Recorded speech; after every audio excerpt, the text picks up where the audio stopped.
Alright, this is going to be a video covering how to do Nixie skip.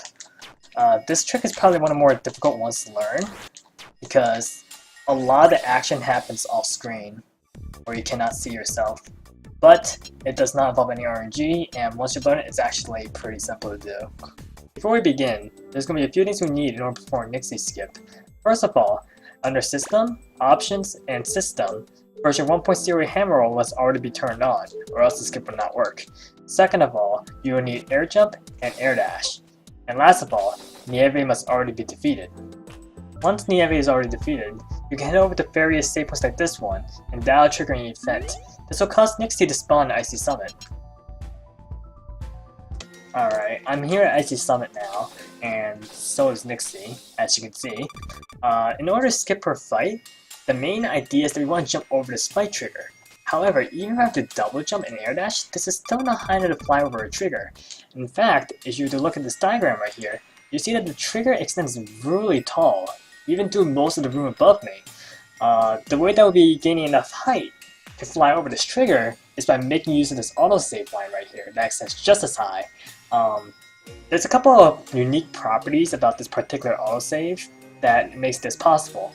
And the first part is that it can be triggered multiple times, and you'll see that the autosave in the upper right corner right here will blink whenever I trigger it. The second property is that when I hit the autosave at a particular height and reload, you'll see that it keeps track of my height. The third property is, whenever I reload, all my actions, such as my double jump and air dash, they're all refresh, so I'm able to perform them again. Okay, before I do anything, I'm going to explain exactly what I'll be doing for Nixie skip. First of all, I'm going to be starting on this higher platform on the right, and from it, I'm going to be double jumping upward. Once I'm off screen, I'm going to reverse wall jump off the wall on the right, and then air dash into the autosave on the left.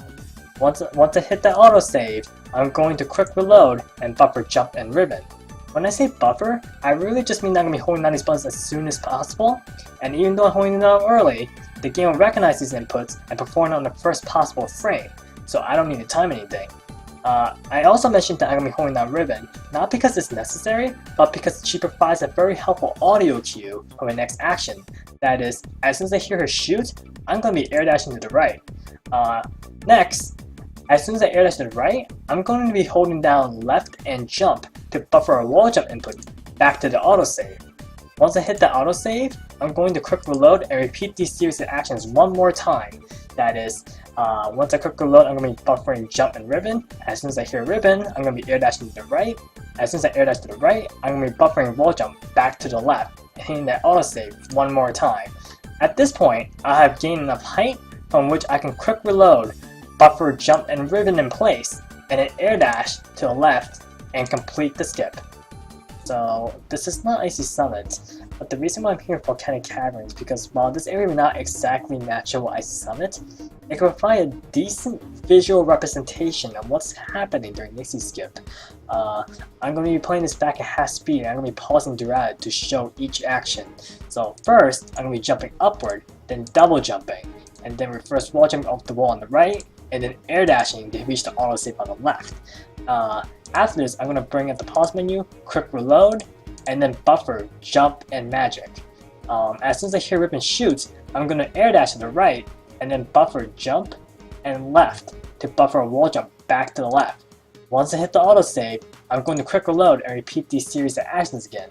That is, I'm going to buffer, jump, and magic. As soon as I hear ribbon shoot, I'm going to air dash to the right, and then buffer, jump, and left to wall jump back to the autosave. At this point, I would have gained enough height, and I can quick reload and buffer jump and ribbon in place, so I'm not pressing any directional pad inputs here. As soon as I hear ribbon shoot, I can just simply air dash to the left and fly over the trigger. Alright, now I'm back at Icy Summit, and this time I'm going to demonstrate the actual skip. Like before, I'm going to be playing this back at half speed, and I'm going to be pausing throughout to show exactly what's going on. So for this first segment, I'm going to be starting on this higher platform up here, and I'm going to be jumping, double jumping, and then reverse wall jumping off the right wall right here, and then air dashing to hit the autosave. Once I hit the autosave, I'm going to quick reload, and that begins the second segment. During this segment, I'm going to buffer, jump, and ribbon. As soon as I hear ribbon, I'm going to air dash to the right.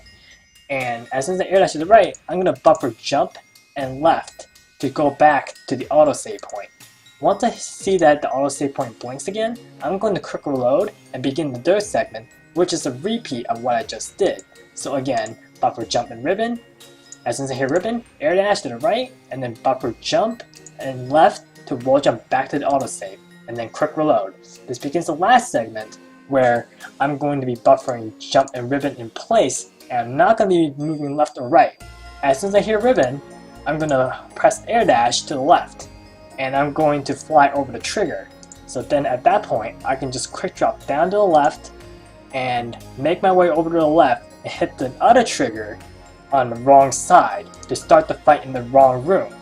At this point, all I need to do is go down to this bottom transition to end the fight, and that will cause Nixie to be recruited. And that is Nixie's skip. Just in case, I'm going to play this clip one more time at normal speed.